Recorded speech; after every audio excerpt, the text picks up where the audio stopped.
नमस्कार दोस्तों, एजुकेशन 24 में आपका स्वागत है। दोस्तों आज का वीडियो आप सबके लिए बहुत ही खास होने वाला है, क्योंकि आज के इस वीडियो में आपको बीए सेकेंड ईयर के थर्ड सेमेस्टर में आपका सब्जेक्ट है पॉलिटिकल साइंस यानी कि राजनीति विज्ञान। उसके अंदर कौन कौन से क्वेश्चन आने वाला है, इस वीडियो के अंदर मैं आपको आने वाले क्वेश्चन के बारे में बताऊंगा। तो आप इस वीडियो को पूरा अंत तक जरूर देखिएगा, क्योंकि इस वीडियो से आपको बहुत कुछ सीखने को मिलेगा जो कि बीए एग्जाम में काम करेगा। तो देर न करते हुए वीडियो को शुरू करते हैं। और बीए सेकेंड ईयर के थर्ड सेमेस्टर में आपका सब्जेक्ट है पॉलिटिकल साइंस यानी कि राजनीति विज्ञान। उसके अंदर जो भी क्वेश्चन आने वाला है उन आने वाले क्वेश्चन के बारे में जानते हैं। दोस्तों आगे बढ़ने से पहले मैं आपको एक बात बता दूं कि इस वीडियो के अंदर आपको लघु उत्तरीय प्रश्न, दीर्घ उत्तरीय प्रश्न, दोनों तरह के प्रश्नों के बारे में बताऊंगा। तो आप इस वीडियो को स्किप किए बिना पूरा देखिएगा, ताकि आपको दोनों तरह के प्रश्नों के बारे में पता चले। तो आइए देर न करते हुए वीडियो को शुरू करते हैं और सबसे पहले लघु उत्तरीय प्रश्नों के बारे में जानते हैं। तो यहाँ पर दोस्तों लघु उत्तरीय प्रश्नों में पहले प्रश्न की बात की जाए तो यहाँ पर दोस्तों आपका पहला प्रश्न दिया हुआ है, राष्ट्रपति के संकटकालीन शक्तियों का संक्षेप में मूल्यांकन कीजिए। पहला क्वेश्चन कह रहा है जो राष्ट्रपति हैं, राष्ट्रपति की जो संकटकालीन शक्तियाँ हैं, पहले क्वेश्चन के अंदर आपको राष्ट्रपति के संकटकालीन शक्ति को संक्षेप में वर्णन करना है। अब दोस्तों अगले क्वेश्चन की बात की तो यहाँ पर दोस्तों आपका दूसरा क्वेश्चन दिया हुआ है, अनुच्छेद 352 के अंतर्गत की गई संकटकालीन उद्घोषणा के संवैधानिक प्रभाव का संक्षेप में वर्णन कीजिए। दूसरा क्वेश्चन कर रहा है जो अनुच्छेद 352 है। यहाँ पर दोस्तों दूसरे क्वेश्चन के अंदर आपको अनुच्छेद 352 के अंतर्गत की गई संकटकालीन उद्घोषणा का संवैधानिक प्रभाव का संक्षेप में वर्णन करना है। यानी कि जो संकटकालीन घोषणा होता है, संकटकालीन उद्घोषणा का जो संवैधानिक प्रभाव होता है, यहाँ पर दोस्तों आपको अनुच्छेद 352 के अंतर्गत संकटकालीन उद्घोषणा के संवैधानिक प्रभाव के बारे में बताना है। अब दोस्तों अगले क्वेश्चन की बात की तो यहाँ पर दोस्तों आपका तीसरा क्वेश्चन दिया हुआ है, दल बदल के प्रमुख कारण क्या है। तीसरे क्वेश्चन का जो दल बदल होता है, दल बदल के प्रमुख कारण क्या है, तीसरे क्वेश्चन के अंदर बताना कि दल बदल के प्रमुख कारण क्या है। अब दोस्तों अगले क्वेश्चन की बात की तो यहाँ पर दोस्तों आपका चौथा क्वेश्चन दिया हुआ है, भारतीय राजनीति में संप्रदायवाद को समझाइए। चौथा क्वेश्चन का जो भारतीय राजनीति है, भारतीय राजनीति में जो संप्रदायवाद है, यहाँ पर दोस्तों आपको भारतीय राजनीति में संप्रदायवाद को समझाना है। अब दोस्तों अगले क्वेश्चन की बात की तो यहाँ पर दोस्तों आपका पांचवा क्वेश्चन दिया हुआ है, मुस्लिम अल्पसंख्यकों की किन्हीं दो समस्याओं पर प्रकाश डालिए। पांचवा क्वेश्चन का है जो मुस्लिम अल्पसंख्यक हैं, मुस्लिम अल्पसंख्यक की जो समस्या है, यहाँ पर दोस्तों आपको मुस्लिम अल्पसंख्यक की किन्हीं दो समस्याओं के बारे में बताना है।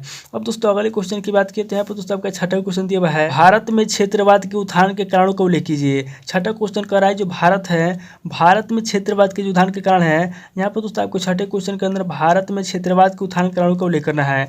अब दोस्तों अगले क्वेश्चन की बात की तो यहाँ पर दोस्तों आपका सातवां क्वेश्चन दिया हुआ है, भाषा की समस्या के समाधान हेतु आप क्या सुझाव देंगे। सातवां क्वेश्चन कर रहा है जो भाषा की समस्या है, भाषा की समस्या के समाधान हेतु आप क्या सुझाव देंगे। यहाँ पर दोस्तों आपको अपने सुझाव के बारे में बताना है। अब दोस्तों अगले क्वेश्चन की बात की तो यहाँ पर दोस्तों आपका आठवां क्वेश्चन दिया हुआ है, वर्ग व्यवस्था की विशेषताएं बताइए। आठवां क्वेश्चन कर रहा है जो वर्ग व्यवस्था है, आठवें क्वेश्चन के अंदर आपको वर्ग व्यवस्था की विशेषताएं को बताना है। अब दोस्तों अगले क्वेश्चन की बात की तो यहाँ पर दोस्तों आपका नौवां क्वेश्चन दिया हुआ है, जाति एवं राजनीति में अंतःक्रिया को स्पष्ट कीजिए। नौवां क्वेश्चन कर रहा है जो जाति एवं जो राजनीति है, यहाँ पर दोस्तों आपको नौवें क्वेश्चन के अंदर जाति एवं राजनीति में अंतःक्रिया को स्पष्ट करना है। अब दोस्तों अगले क्वेश्चन की बात की तो यहाँ पर दोस्तों आपका 10वां क्वेश्चन दिया हुआ है, पंथ निरपेक्षता और पंथ निरपेक्ष राज्य पर टिप्पणी लिखिए। 10वां क्वेश्चन कर रहे जो पंथ निरपेक्षता है और जो पंथ निरपेक्ष है, यहाँ पर दोस्तों आपको पंथ निरपेक्षता या पंथ राज्य पर क्या करना है, टिप्पणी लिखना है।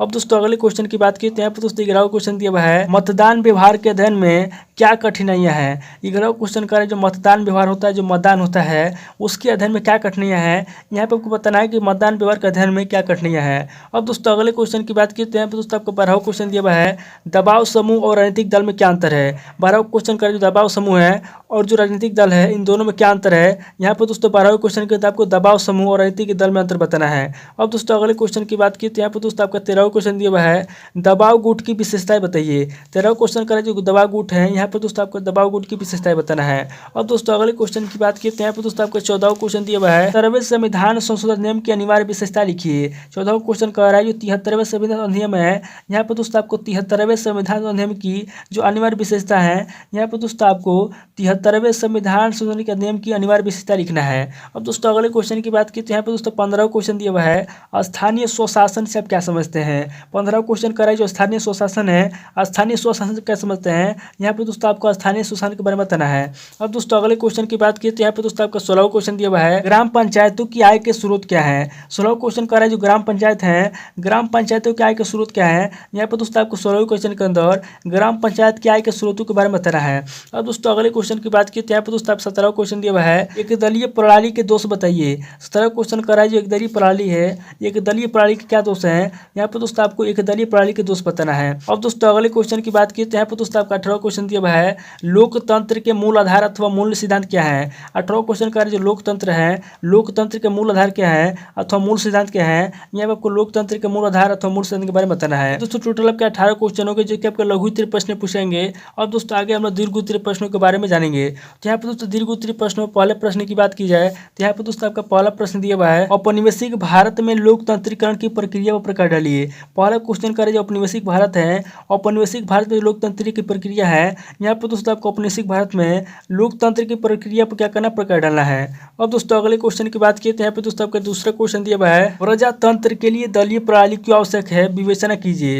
यहाँ पे तो दूसरा क्वेश्चन करा है जो प्रजातंत्र है, प्रजातंत्र के लिए जो दलीय प्रणाली है, दलीय प्रणाली क्यों आवश्यक है। यहाँ पे बताना है कि प्रजातंत्र के लिए दलीय प्रणाली क्यों आवश्यक है। अब दोस्तों अगले क्वेश्चन की बात की तो यहाँ पे दोस्तों आपका तीसरा क्वेश्चन दिया हुआ है भारत में लोकतांत्रिक विकेंद्रीकरण का अर्थ एवं विशेषताएं बताइए। तीसरा क्वेश्चन का जो भारत है, तीसरे क्वेश्चन के अंदर आपको भारत में जो लोकतांत्रिक विकेंद्रीकरण है, यहाँ पे दोस्तों आपको भारत में लोकतांत्रिक विकेंद्रीकरण का अर्थ बताना है और उसकी विशेषताएं बताना है।